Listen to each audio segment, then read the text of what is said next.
ভক্তদের খুব কৌতূহল আছে আলিসাল ইসলামকে নিয়ে। ন্যাশনাল টিমের হাত ছোঁয়া দূরত্বে থাকার পরে সেই বেরসিক ইনজুরিতে পড়ে ন্যাশনাল টিমের যাত্রাটা হয়নি, তবে আজকে ঢাকা প্রিমিয়ার লিগে ইতিহাস গড়লেন। চলতি মৌসুমে প্রথমবারের মতো হ্যাট্রিক, ক্যারিয়ার সেরা বোলিং। আলিসাল ইসলাম, আপনাকে অভিনন্দন। Thank you. আপনাকে নিয়ে আসলে দর্শকদের অনেক কৌতূহল, আপনাকে নিয়ে অনেক জানতে চাই। কেমন আছেন আপনি, কি অবস্থা আপনার? আপনি আপনার মতো খেলে যাচ্ছেন, আপনার বর্তমান অবস্থা নিয়ে যদি দর্শকদের বলতেন। না, আলহামদুলিল্লাহ বর্তমান অবস্থা খুবই ভালো অবস্থানে আছে। আমি চলতি ডিপিএলে প্রাইম ব্যাংকের মতো ক্লাবে খেলতেছি। প্রাইম ব্যাংকের আলাদা একটা নাম আছে, সুনাম আছে।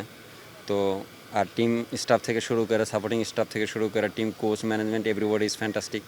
তো একটা টিমে যখন খুব ভালো এনভায়রনমেন্ট থাকে তো আপনি ওইখানে স্বাচ্ছন্দ্যে খেলতে পারবেন।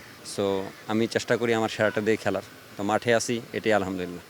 আপনার জন্য এই ঢাকা প্রিমিয়ার লিগটা খুব গুরুত্বপূর্ণ, সামনে অস্ট্রেলিয়া সিরিজ রয়েছে। আপনি আসলে কতটুকু আশাবাদী?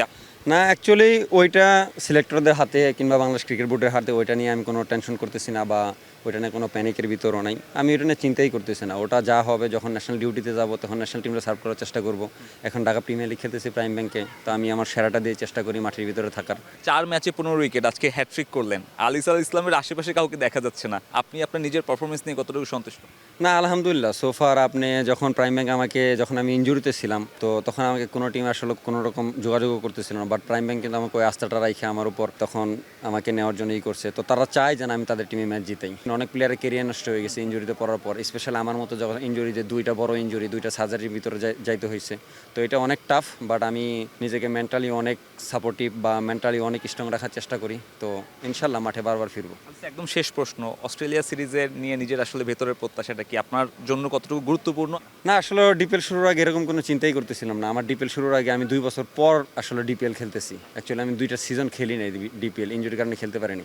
তো আমার প্রথম দিকে লক্ষ্য ছিল ডিপিএলটাই ভালো করা। তো আমার এখনও লক্ষ্য ডিপিএলটাই ভালো করা। ন্যাশনাল টিম বা অস্ট্রেলিয়া সিরিজ এটা আসলে পরের হিসাব। যখন আমি যদি সুযোগ পাই বা আমাকে যদি তারা মনে করে যে আমি সার্ভ করতে পারবো, তারপরে আমি ওইটা নিয়ে চিন্তা করবো। এখন আপাতত আমি ডিপিএল নিয়ে চিন্তা করতে চাই। আপনাকে অনেক ধন্যবাদ এবং শুভকামনা। দর্শক, কথা বলছিলাম মিস্ট্রি স্পিনার আলিসের সঙ্গে, যার লক্ষ্যটা আপাতত এই ডিপিএলকে ঘিরে নিজের পারফরমেন্সে নজর দিচ্ছেন এবং চাচ্ছেন জাতীয় দলের দরজায় আবারও করা নাড়বেন।